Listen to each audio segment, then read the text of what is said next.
Hey guys, settle in, dim the lights, maybe grab a cup of chamomile tea, or whatever it is that helps you unwind after a long day. Tonight, we're going to drift off to sleep to the gentle hum of history. Specifically, the rather dusty, somewhat chaotic, and undeniably romanticized era of the American Wild West. Now, before you start picturing yourself as some stoic, quick-drawing frontiersman or a daring, independent pioneer woman, let's just take a deep breath. Because, spoiler alert, you probably wouldn't have made it a day, or, maybe an hour. Let's just say the reality was a touch less Hollywood and a lot more, well, let's just say gritty would be an understatement. So let's just gently ease into this. Tonight, we're not focusing on the epic gunfights or the dramatic train robberies that fill our screens. Instead, we're going to meander through the less glamorous, more mundane, and often utterly miserable aspects of daily life for your average person attempting to carve out an existence in what was, frankly, a pretty unforgiving landscape. And trust me, it's going to be wonderfully, soothingly boring. Part 1. Why you wouldn't survive a day in the Wild West. All right, let's set the scene, shall we? You've packed your imaginary bags, waved goodbye to your comfortable, temperature-controlled, Wi-Fi-enabled existence, and you've decided to seek your fortune, or at least a new life out west. Perhaps you're thinking of striking gold, or maybe you dream of owning a vast cattle ranch, or perhaps you just want to escape the stifling social norms of the East. Noble aspirations, truly. But let's just gently poke at the flimsy fabric of those dreams, shall we? Because the West, my friends, was less about opportunity and more about, well, a whole lot of things you're really not equipped for. First off, let's talk about the journey itself. You know, that little detail conveniently skipped over in most Westerns, where our hero just kind of appears in a new town. For you, intrepid time-traveling adventurer, the journey would be long, arduous, and mind-numbingly dull, punctuated by moments of sheer terror and discomfort. We're talking about weeks, if not months of travel. Not in an air-conditioned RV, mind you, but in a creaky, jostling wagon, often pulled by oxen. Oxen, by the way, are not known for their speed or their cheerful disposition. They're basically slow, stubborn, walking bags of muscle and flatulence. And that, my friends, would be your primary mode of transportation. Now, imagine this. You're cooped up in this wagon, sharing space with your entire worldly possessions. A sack of flour, a cast-iron skillet, a few changes of clothes, and maybe a family Bible. Personal hygiene, a luxury, my dear. You'd be lucky to get a decent wash once a week, and that would involve a cold river and a bar of lye soap that would probably strip the first 2 layers of your skin clean off. Dust, sweat, grime, and the lingering scent of unwashed bodies and oxen would become your constant companions. And speaking of companions, you'd be sharing this delightful experience with dozens, if not hundreds, of other equally dusty, equally uncomfortable travelers on the trail. Think of it as a very, very slow, very dirty, and significantly more perilous version of rush hour traffic. And the food, oh, the food. Forget your artisanal sourdough and your oat milk lattes. Your diet would consist primarily of hardtack, essentially a brick-hard biscuit made of flour and water, so durable it could probably stop a bullet, or at least chip a tooth. You'd have salted pork, which, while edible, wasn't exactly a culinary delight. And maybe, just maybe, if you were lucky and a decent shot, a rabbit or a prairie chicken. Fresh vegetables and fruits? A distant, almost mythical concept. Scurvy, that delightful disease caused by a lack of vitamin C, was a very real and present danger. Imagine slowly losing your teeth and feeling utterly exhausted, all while trying to ford a river or fend off a rattlesnake. Sounds like a blast, right? And the water. Oh, the water. The Wild West wasn't all picturesque sunsets and gentle breezes. It was extreme, blistering heat in the summer, where the sun would beat down on you relentlessly, dehydrating you, cracking the ground, and making every step feel like a trek through an oven. And then, just when you thought you couldn't take any more heat, winter would arrive with a vengeance. Blizzards, freezing temperatures, and no central heating, no insulated clothing, just you, your thin blankets, and the gnawing cold. Frostbite was a common occurrence, and hypothermia was a silent, insidious killer. So, you'd be either sweating profusely or shivering uncontrollably, with very little in between. Let's talk about the simple act of sleeping. You're not checking into a 5-star hotel, or even a modest motel. Your bed is the hard, unforgiving ground. Your roof is the open sky, which, while beautiful in the movies, also means you're exposed to all the elements. Rain, wind, dust storms, they're all coming for you. And speaking of what's coming for you, there are the critters, scorpions, spiders, snakes, all eager to share your sleeping bag, or at least your immediate vicinity. And let's not forget the larger, less cuddly wildlife. Wolves, coyotes, even bears in some areas. A campfire might offer some solace, but it's hardly an impenetrable fortress against the wonders of the natural world. Sweet dreams, indeed. Now, let's just briefly touch upon the romanticized notion of the lone wolf frontiersman. In reality, being alone in the West was a recipe for disaster. If you got sick, if you broke a leg, if your wagon wheel broke, if you ran out of supplies, you were utterly and completely on your own. There were no paramedics, no roadside assistance, no friendly neighbors popping over with a casserole. Your survival depended entirely on your wits, your skills, and frankly, a healthy dose of pure luck. And most people, let's be honest, do not possess neither an abundance of wilderness survival skills nor an endless supply of luck. Let's float over to another, rather inconvenient truth: disease. Forget about antibiotics, vaccinations, or even basic antiseptic practices. A simple cut could become infected and turn deadly. A minor illness could quickly spiral out of control. Childhood diseases like measles, mumps, and whooping cough, which we now vaccinate against without a second thought, were rampant and often fatal.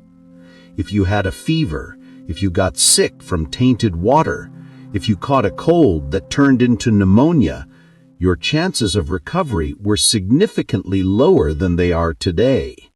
The doctor, if you could even find one, would likely be more skilled in amputation and bleeding than in actual modern medicine. And anesthesia? Sometimes, sometimes not. So, a toothache could be a truly agonizing ordeal, and a broken bone could lead to a lifelong disability or worse. And let's not even get into the dentistry. Imagine a toothache in the Wild West. Your options would be limited to a blacksmith with a pair of pliers, or perhaps a shot of whiskey and a lot of praying. Oral hygiene was, to put it mildly, not a priority. Most people had terrible teeth, often missing several by middle age. So chew on that for a moment. Quite literally, if you could. And then there's the concept of law and order, or more accurately, the distinct lack thereof. All right, so you've somehow managed to survive the journey, which, let's be honest, is a miracle in itself. You've arrived in a bustling frontier town. Now, you might be envisioning a quaint main street with wooden sidewalks, a friendly general store, and perhaps a saloon where lively but ultimately harmless characters gather. And while some of those elements might be present, the overall picture would be a lot less charming and a lot more, well, let's just say rustic, with a healthy dose of unhygienic. Firstly, the towns themselves were often thrown together with astonishing speed and very little planning. Think temporary structures, hastily erected without much thought for sanitation or fire safety. Wooden buildings were particularly prone to catching fire, and without proper fire departments or water pressure, entire blocks could go up in flames in a matter of hours. So even if you did manage to build a nice little home, there was always the lingering threat of it being reduced to ashes by a stray spark or an overturned lamp. And good luck with your home insurance claim, because that was not really a thing. The streets, if you could even call them that, would be unpaved, dusty in the dry season, and absolute quagmires of mud during the wet season. And speaking of mud, it wouldn't just be regular mud. It would be a delightful concoction of mud, horse manure, spit, and whatever other unspeakable effluvia found its way onto the ground. Walking around would be a constant battle against sinking into the muck or kicking up clouds of germ-laden dust. And let's not even get into the delightful smell we discussed earlier, which would be amplified in a crowded town setting. Now let's talk about those iconic saloons. Yes, they existed, and yes, they were often the social hubs of the community. But forget about the polished mahogany bars and the perfectly mixed cocktails you see in the movies. These were typically rough-and-tumble establishments, filled with the loud cacophony of talking, gambling, and occasional brawling. The drinks would be strong, often cheap whiskey or rutgut, designed to get you drunk quickly and without much care for flavor or quality. And the clientele? A fascinating mix of miners, cowboys, laborers, drifters, and various other characters, not all of whom would be particularly savory. Arguments could escalate quickly, often fueled by alcohol, and while not every disagreement ended in a gunfight, violence was a constant undercurrent. Gambling was rampant, of course, and often rigged. If you thought you were going to walk into a saloon and win big at poker, you were probably mistaken. Professional gamblers, often known for their sleight of hand and their creative interpretations of the rules, would prey on the unsuspecting and the naive. Losing your hard-earned money was far more common outcome than striking it rich at the card table. And good luck getting your money back from a disgruntled gambler, because, again, law enforcement was often flexible, to say the least. And let's not forget about the other aspects of frontier town entertainment, which often included brothels and dance halls. These establishments, while providing a form of social outlet, also contributed to the overall rough and tumble and often dangerous atmosphere of the towns. They were places where a good time could quickly turn into a bad time, and where various forms of exploitation were sadly commonplace. The general store, that seemingly innocent hub of supplies, would be a fascinating, if somewhat overwhelming place. Imagine a small, cramped space, crammed full of everything from sacks of flour and coffee beans to picks, shovels, gunpowder, and bolts of fabric. The air would be thick with the smell of dry goods, leather, and perhaps a hint of something a little less pleasant from a barrel of salted fish. Prices would be high, especially for goods that had to be transported long distances, and credit was often the only way many people could afford necessities. This, of course, led to a cycle of debt that was incredibly difficult to break free from. Education? For most children in the Wild West, formal schooling was a luxury, if it existed at all. Many would be working from a young age, helping their families survive. If there was a schoolhouse, it would likely be a single room with one teacher attempting to wrangle a diverse group of children of all ages. Supplies would be limited, and the curriculum would be basic. The concept of a modern, comprehensive education system was still very much in its infancy.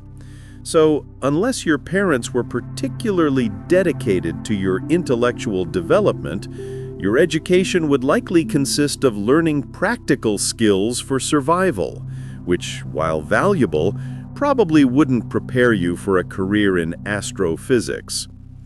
Healthcare, as we discussed, was practically non-existent, but even in a town, your options wouldn't be much better.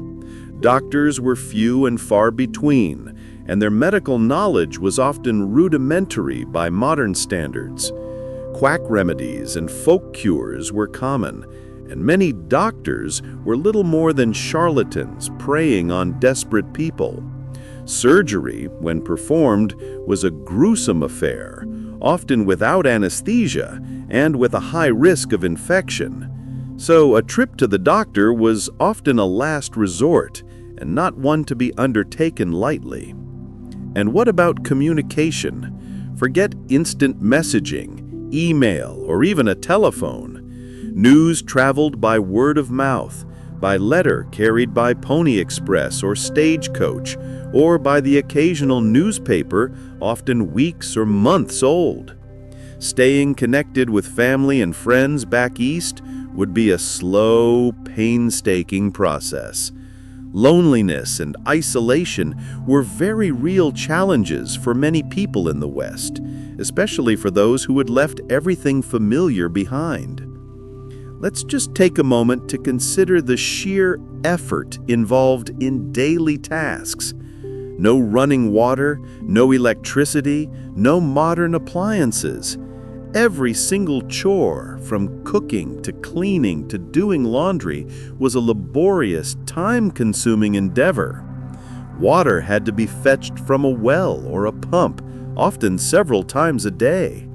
Clothes had to be washed by hand, in cold water, with lye soap, and then hung to dry. Cooking involved building a fire, managing a cast-iron skillet, and preparing everything from scratch. There were no microwave dinners, no dishwashers, just endless, repetitive, physically demanding work. And the simple act of trying to make a living, the promise of striking it rich in gold or silver, was a powerful draw. But the reality was that most prospectors found very little, if anything. Mining was incredibly dangerous, with constant risks of cave-ins, explosions, and lung diseases from dust. Farming was a gamble, dependent on unpredictable weather, resistant pests, and the ever-present threat of drought or flood. Being a rancher meant long, grueling days in the saddle, dealing with stampedes, rustlers, and the harsh realities of livestock management.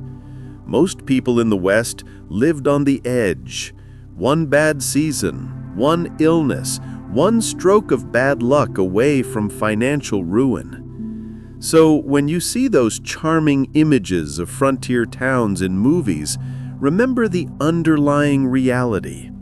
The dirt, the disease, the danger, the backbreaking labor, the lack of modern conveniences, and the constant struggle for survival. It wasn't a glamorous adventure for most, it was a harsh, unrelenting grind. And while it might make for a thrilling cinematic experience, living through it would be an entirely different and far less pleasant story. Now let's just continue our gentle descent into the unvarnished truths of this romanticized era, shall we? There's plenty more to unpack, slowly and sleepily, of course. All right, let's ease into another rather uncomfortable aspect of the Wild West, the pervasive sense of danger and the often exaggerated, yet still very real, lawlessness. Now, when we think of outlaws, we often picture charismatic figures like Jesse James or Billy the Kid, daring, handsome, perhaps even a little misunderstood. But the reality of encountering a desperado in the Wild West was far less romantic and a lot more terrifying. First off, organized law enforcement was incredibly sparse. Sheriffs and marshals were often few and far between, especially in remote areas. Their jurisdiction might be vast and their resources limited. This meant that if you were a victim of a crime, you couldn't just dial 911 and expect immediate assistance. Justice was often rough, ready, and sometimes, well, a little bit arbitrary. Vigilante groups, while sometimes acting with good intentions, could also be prone to mob rule and summary executions, which, isn't exactly a pillar of a fair legal system. Bandits and outlaws weren't just a figment of Hollywood's imagination. They were a very real threat, preying on isolated travelers, stagecoaches, and even small towns. Imagine you're traveling along a dusty road, minding your own business, perhaps humming a tune, when suddenly a group of armed men on horseback emerges from the brush. Your heart would probably leap into your throat, and for good reason. These weren't usually the polite, charming rogues of fiction. They were often desperate, ruthless individuals, and your life, or at least your possessions, could be forfeit in a matter of minutes. And let's not forget about the danger of horse theft. In the West, your horse was not just a mode of transportation, it was often your lifeline. Stealing a horse was a serious offense, often punishable by hanging, and for good reason. If your horse was stolen, you could be stranded hundreds of miles from civilization, with no way to travel, carry supplies, or escape danger. So while it might seem like a minor inconvenience in our car-centric world, losing your horse was a truly catastrophic event. But it wasn't just human threats. The natural world itself was a constant source of peril. We already touched upon the harsh weather, but let's consider the animals. Rattlesnakes, scorpions, bears, wolves. These weren't just creatures you'd see in a zoo. They were very real, very dangerous inhabitants of the land, and encountering them could have deadly consequences. A rattlesnake bite, far from being a minor inconvenience, could be fatal, especially with the limited medical care available. A bear attack was a truly terrifying prospect, one that few people would survive without serious injury. And let's not romanticize the noble savage trope either. Conflicts between the settlers and Native American tribes were a tragic and brutal reality, driven by land disputes, cultural misunderstandings, and outright greed. These clashes often resulted in horrific violence and displacement.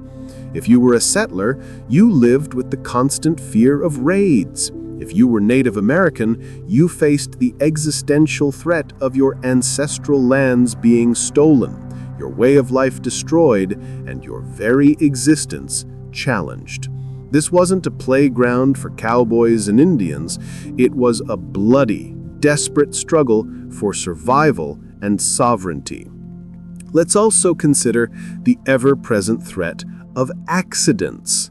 Life in the West was inherently dangerous, even without human or animal antagonists. Working with livestock meant constant risk of injury, being kicked, trampled, or thrown from a horse. Mining was fraught with the danger of cave-ins, explosions, and toxic gases. Even simple tasks like felling trees or building a cabin carried significant risks.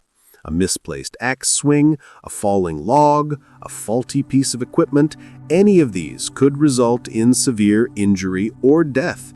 And as we've established, medical help was likely hours, if not days, away, and often ineffective. Then there's the danger of fire. Open fires were essential for cooking and warmth, but they were also a constant source of danger.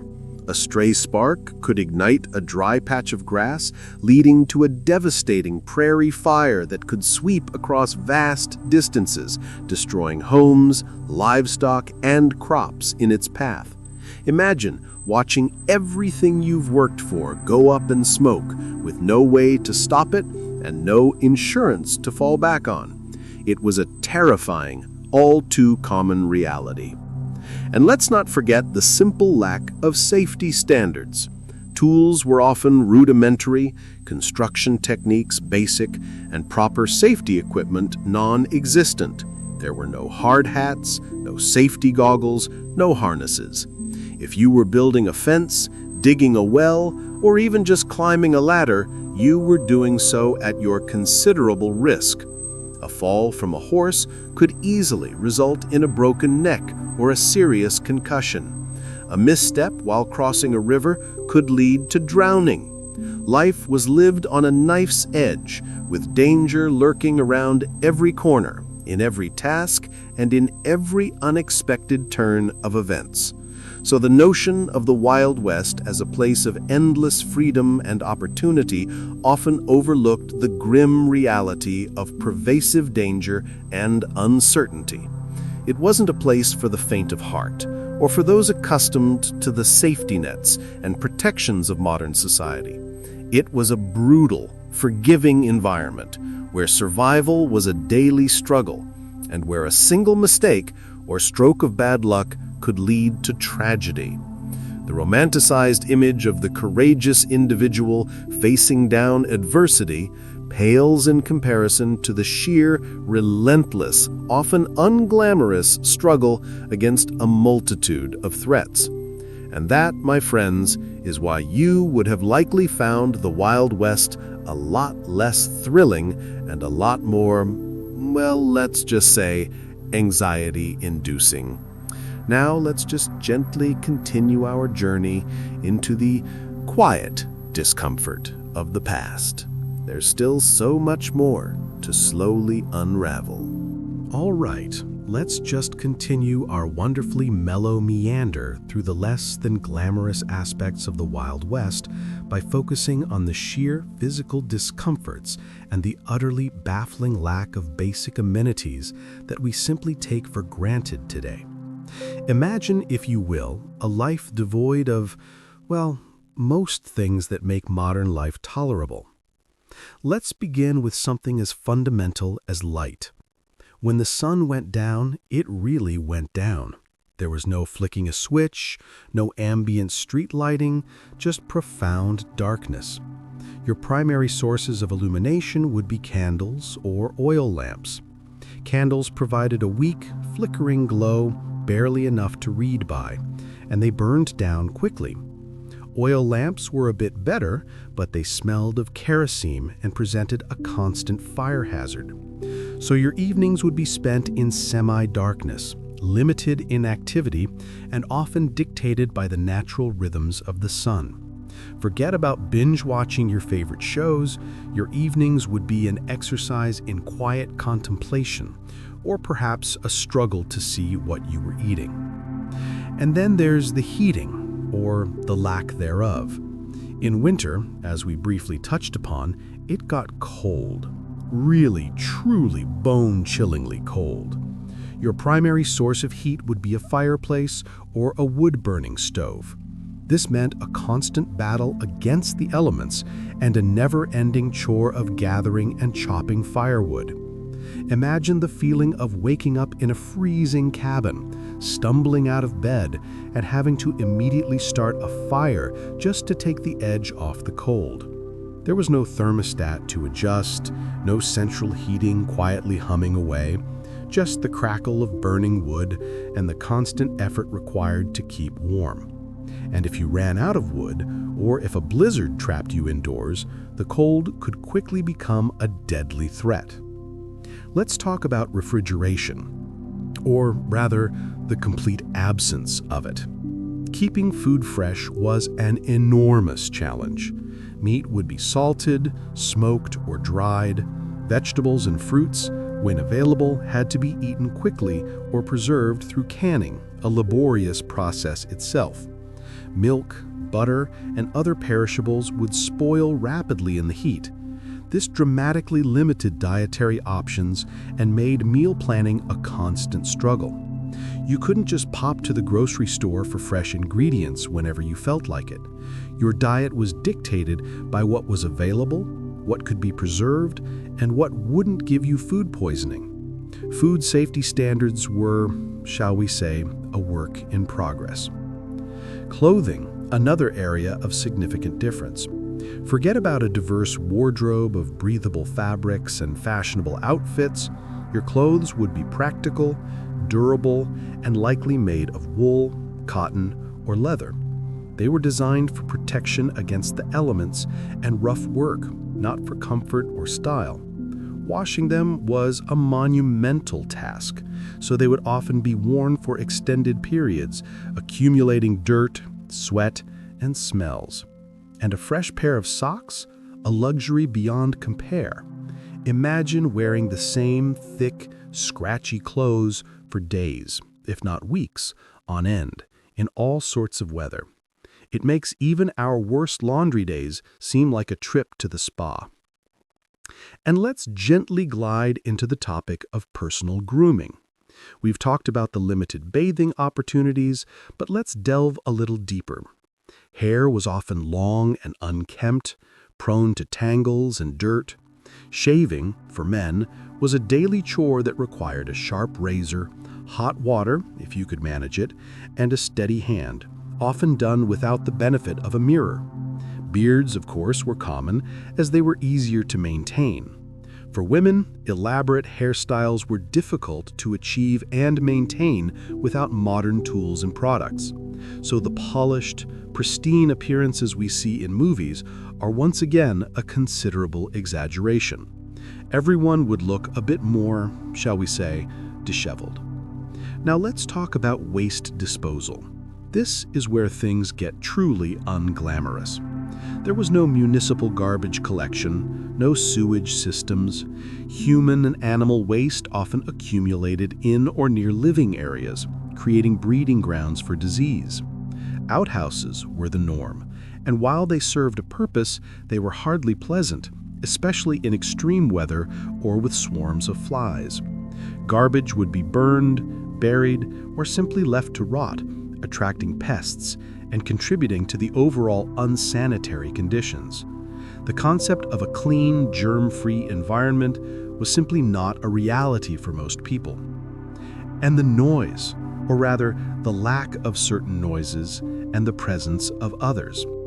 While there wouldn't be the constant drone of traffic or machinery, the sounds of the Wild West would be distinct. The creak of wagons, the braying of animals, the clatter of horses' hooves, the distant howl of a coyote, the incessant buzzing of flies, the murmur of conversations in saloons, the occasional gunshot. It would be a soundscape utterly different from our own, sometimes peaceful, sometimes jarring, but rarely silent in the way we experience true silence today. Communication, as we discussed, was incredibly slow, but think about the psychological impact of that. If a loved one was sick, if a tragedy occurred, if a major event happened in the outside world, you might not know about it for weeks or even months. This sense of isolation, of being cut off from the wider world, could be incredibly challenging, leading to feelings of loneliness and anxiety. The constant stream of information we have today, for all its faults, does connect us to the world in a way that simply wasn't possible back then. Finally, let's consider the mental fortitude required. Beyond the physical hardships, the sheer psychological toll of living in such an unforgiving environment cannot be overstated. The constant uncertainty, the threat of danger, the isolation, the lack of creature comforts, the grind of daily labor, it all added up. Depression, anxiety, and other mental health challenges were undoubtedly rampant, but there were no therapists, no support groups, no readily available treatments. People simply had to endure, often in silent melancholy. So while the Wild West might conjure images of rugged individualism and thrilling adventures, the day-to-day reality was far more mundane, far more uncomfortable, and far more challenging than most of us can truly comprehend. It was a life of constant struggle against the elements, against disease, against the limitations of technology, and often against human nature itself. And that, my friends, is why your modern sensibilities and pampered existence would have found a very swift and rather unpleasant end in that romanticized yet brutal era. Now let's just allow our thoughts to gently drift into the concluding thoughts of this sleepy historical journey, shall we? There's just a little more to explore before we finally succumb to the gentle embrace of slumber. Part 5. Final contemplations on why modern you wouldn't make it. All right, my sleepy companions, we've journeyed through the dust and discomfort, the danger and the dreary routines of the Wild West. Now, as we prepare to gently close the book on this particular historical meander, let's just tie a neat little bow around our central premise. Why you, with all your modern sensibilities and creature comforts, wouldn't have survived a single day in that rugged, unforgiving era. We've talked about the physical hardships, the relentless journey, the awful food, the constant threat of disease, the lack of proper hygiene, the extreme weather, and the utter absence of modern medicine. You'd be hungry, thirsty, dirty, probably sick, and perpetually exhausted. Your body, accustomed to soft beds and climate control, would protest vehemently. Every muscle would ache, every joint would groan, and your internal thermostat would be in a constant state of rebellion. The simple act of existing would be a monumental effort. But beyond the physical, let's just briefly revisit the psychological and emotional toll. Imagine the isolation, the profound loneliness of being far from everything and everyone you know, with communication reduced to weeks-long letters, if that. The constant anxiety of not knowing what tomorrow would bring. A raid, a drought, an illness, a broken wagon wheel that could mean the difference between survival and utter ruin. The sheer boredom of life without entertainment, without constant stimulation, without the endless scroll of digital content. Your modern brain, wired for instant gratification and constant connection, would probably short-circuit. Then there's the self-reliance factor. In the Wild West, you couldn't rely on systems or services that simply didn't exist. There was no public safety net, no social security, no easily accessible professional help. You were expected to be a jack of all trades: farmer, builder, hunter, doctor, mechanic, problem solver, often all at once, and with rudimentary tools and limited knowledge. Most of us today are specialists, accustomed to outsourcing our problems to experts. In the West, you were the expert, or you learned quickly, or you perished. And let's be honest, how many of us truly possess the skills to build a log cabin from scratch, hunt for our food, treat a serious wound, or fix a broken axle in the middle of nowhere? Not many, I wager. And the societal norms, oh boy! We touched upon the lawlessness, but also consider the social rigidity in many communities, the expectations placed on men and women, the strictures of morality, the lack of tolerance for deviation. Your individualistic, self-expressive modern self might find itself in rather hot water very quickly. There was less room for nuanced perspectives or personal freedoms in a society focused primarily on collective survival. Fitting in, conforming, and contributing to the immediate community were paramount. Let's just take a moment to appreciate the sheer fragility of life. We live in a world where death is often clinical, managed, and pushed to the periphery of our daily experience. In the Wild West, death was a constant, unwelcome companion. It came from disease, from accidents, from violence, from childbirth, from the elements. It was a part of daily life, and the emotional toll of losing loved ones, especially children, would be immense and unrelenting. There was little time for elaborate grieving, just the grim necessity of moving forward. So when you see those romanticized images of the cowboy riding off into the sunset, or the resilient pioneer woman building a home from nothing, remember that the reality was far more gritty, far more challenging, and far less glamorous. It was a life defined by struggle, by hardship, by constant vigilance, and by a relentless battle against a world that simply wasn't designed for human comfort. The Wild West was a fascinating, brutal, and utterly transformative period in history. It forged a certain kind of resilience and self-reliance that we in our modern world can scarcely imagine. But it was not a place for the faint of heart or for those who cherish their soft beds, their hot showers, their fresh produce, or their instant access to information and entertainment. No, my friends, you wouldn't have survived a day in the Wild West, and that's perfectly all right.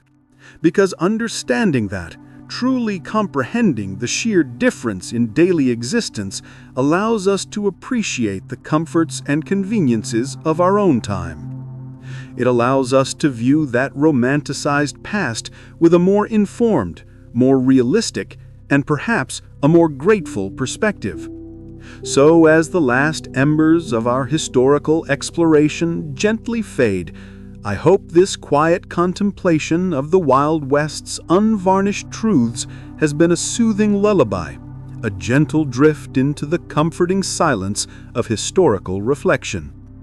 Thank you for joining me on this journey into the past, and may your dreams be filled with far fewer rattlesnakes and far more soft pillows. Good night and sleep tight.